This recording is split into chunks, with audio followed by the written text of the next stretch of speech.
Mes chers frères et sœurs, amis du parvis du Seigneur, paix et bien, dans le nom de notre Seigneur Jésus-Christ. Une seule chose je nous propose aujourd'hui pour notre méditation, le service n'est pas une vertu. Dans l'évangile extrait de Saint Jean au chapitre 13, le verset 16 à 20, Jésus disait aux disciples, « Amen, amen, je vous le dis, le serviteur n'est pas plus grand que son maître, le messager n'est pas plus grand que celui qui l'envoie. » Mes chers frères et sœurs, amen, amen, en langage biblique, est un vecrouf. Il requiert l'attention car ce qui sera dit est d'extrême importance. Amen, amen, je vous le dis, le serviteur n'est pas plus grand que son maître, le messager n'est pas plus grand que celui qui l'envoie. Ici, Jésus fustige la tendance qui pousse l'homme à croire qu'être serviteur, c'est être plus grand que le maître. C'est très grave ce que Jésus révèle ici. Voyons cela de près. Mes chers frères et sœurs, on nous a toujours dit que la grandeur d'un homme est dans sa capacité à servir. C'est pourquoi on invite chaque fois l'homme au service.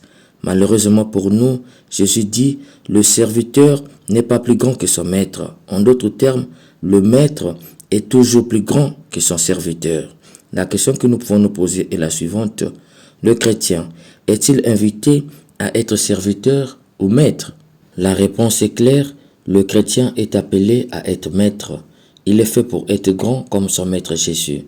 C'est pourquoi Jésus dira, « Je ne vous appelle plus serviteur, car le serviteur ignore ce que fait son maître. Je vous appelle mes amis. » En fait, être maître, c'est devenir ami de Christ. Et être ami de Christ, c'est devenir maître. Ainsi donc, par le fragment, le serviteur n'est pas plus grand que son maître, le messager n'est pas plus grand que celui qui l'envoie. Jésus révèle à ses disciples qu'il ne faut jamais chercher à vouloir faire plus que lui Jésus. Ce n'est pas à eux de donner leur vie. L'unique vie qui sauve est celle de Jésus. Il ne faut pas chercher à vouloir descendre plus bas que Jésus. L'unique qui descend plus bas que l'homme, c'est Jésus. Il ne faut pas se considérer plus serviteur que Jésus. L'unique et vrai serviteur de l'homme, c'est Jésus. Bref, aucun disciple ne sera plus grand que lui Jésus. Tout doit se faire dans la mesure.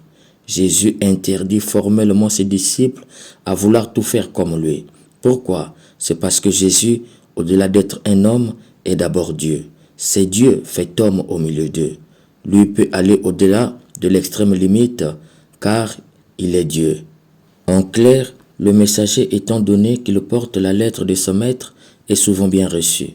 Bien le recevoir, c'est aussi bien recevoir son maître. Au nom de cet accueil, le messager peut oublier son maître et se prendre pour le plus grand. Jésus avertit donc, attention, personne ne sera plus grand que lui en tout. Il ne faut pas et même jamais vouloir être plus grand ni plus petit que Jésus, être plus maître ni plus serviteur que Jésus. Tout doit se faire dans la mesure. C'est d'ailleurs la raison pour laquelle il ajoute, si vous savez cela, heureux êtes-vous. Jésus va jusqu'à proclamer une béatitude. Heureux, c'est lui qui ne cherche pas à être plus serviteur, ni plus maître, ni plus petit, ni plus sage que Jésus. S'il est l'alpha et l'oméga, il faut entendre par là le plus petit et le plus grand, le moins infini et le plus infini. Personne ne peut l'égaler. Hélas, aujourd'hui, on veut tout faire comme Jésus. Il a guéri les malades, il faut guérir comme lui. Il a ressuscité les morts, et certains veulent aussi ressusciter les morts. D'autres veulent faire plus que lui Jésus, car ils interprètent mal la phrase « Celui qui croit en moi fera encore de grandes choses ». C'est dans ce sens que Jésus ajoute « Moi, je sais qui sont ceux que j'ai choisis, mais il faut que s'accomplisse la parole de l'Écriture, celui qui partage mon pain a voulu me faire tomber ». Ici, Jésus révèle qu'il n'a pas choisi des gens qui sont plus grands ni plus petits que lui. Il faut entendre par là un avertissement. La tentation de vouloir être plus que lui Jésus ouvre à la trahison. Qui veut être plus petit que lui ou plus grand que lui est susceptible de la trahison. Mieux, finira par le trahir.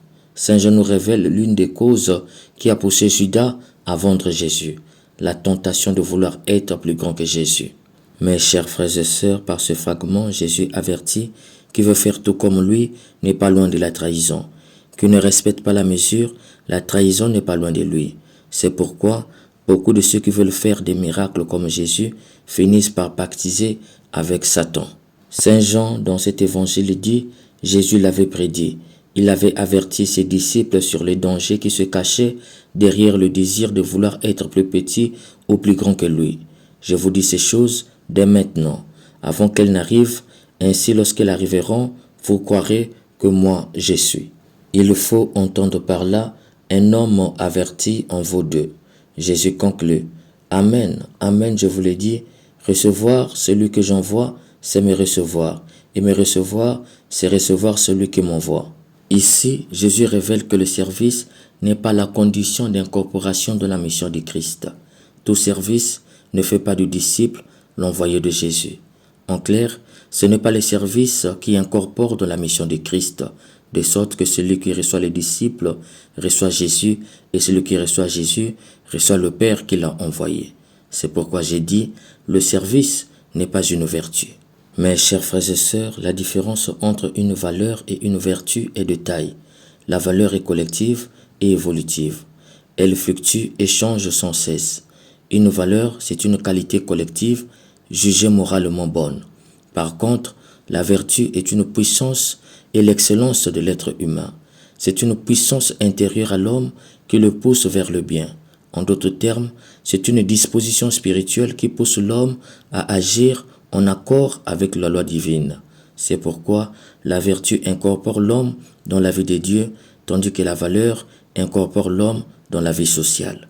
Le service est par conséquent une valeur et non une vertu. Le service n'incorpore pas dans la mission du Christ, mais il incorpore dans la vie sociale. C'est pourquoi il y a le service client, le service entre les gens de même loge satanique. Saint Paul parlera même du service de péché dans Romains 6, le verset 16, et le service d'idole dans 1 Corinthiens, le chapitre 6, le verset 9. C'est pour nous dire que tout service n'incorpore pas dans la mission de Christ. Autrement dit, ce n'est pas parce que tu as rendu service que tu es disciple du Christ. Le service ne fait pas de quelqu'un le disciple du Christ. En fait, le service est une conséquence. Plus loin dans le chapitre 15, Jésus dira, « Je ne vous appelle pas serviteur, je vous appelle ami, parce que le serviteur ne sait pas ce que fait son maître. Parce que moi, tout ce que mon Père m'a appris, je vous l'ai fait connaître. » Jean 15, les versets 15 à 16. Par ces fragments, Jésus révèle qu'on ne peut pas faire la volonté de Dieu et rester simplement serviteur, puisque la volonté de Dieu est une volonté d'amour. Ce qui veut dire que nombre de ceux qui font l'apologie du service n'ont pas encore compris la pensée de Jésus sur le service. Jésus n'invite pas naïvement au service. C'est pourquoi il avertit quiconque veut être plus serviteur que lui est proche de la trahison. De plus, il a même proclamé bienheureux qui se refuse d'être plus serviteur que lui. Pour Jésus, avant de servir, il faut nécessairement entrer dans son intimité, devenir son ami, mieux son ami intime. Bref, il faut d'abord être incorporé dans sa mission.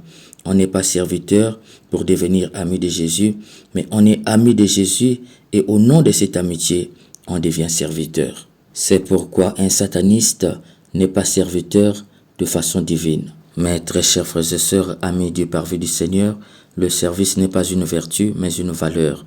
C'est dans cette optique qu'il invite au discernement strict.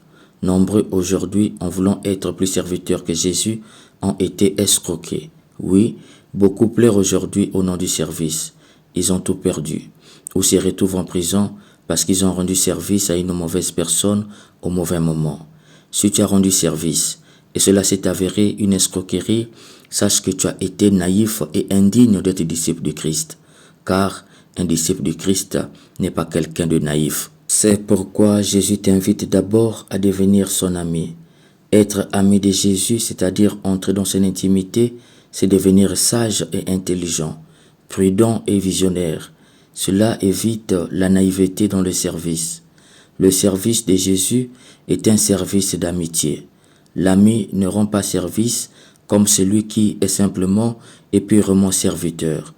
Quand un ami rend service, il ne se met ni en bas ni en haut de l'ami à qui il rend service. À qui il rend service, son service est sincère, réel, tendre à être parfait, désintéressé et fidèle. C'est un service d'amour. Pour Jésus, servir est l'expression la plus noble du commandement nouveau. Il n'appartient pas à ceux qui ont beaucoup d'argent mais à ceux qui ont un grand cœur, qui ont pu connecter leur cœur au cœur de Jésus. D'où le service divin est une attitude intérieure. Un ami ne rend pas service à son ami pour le dominer, le rendre esclave, lui imposer sa propre volonté afin d'être louangé et applaudi.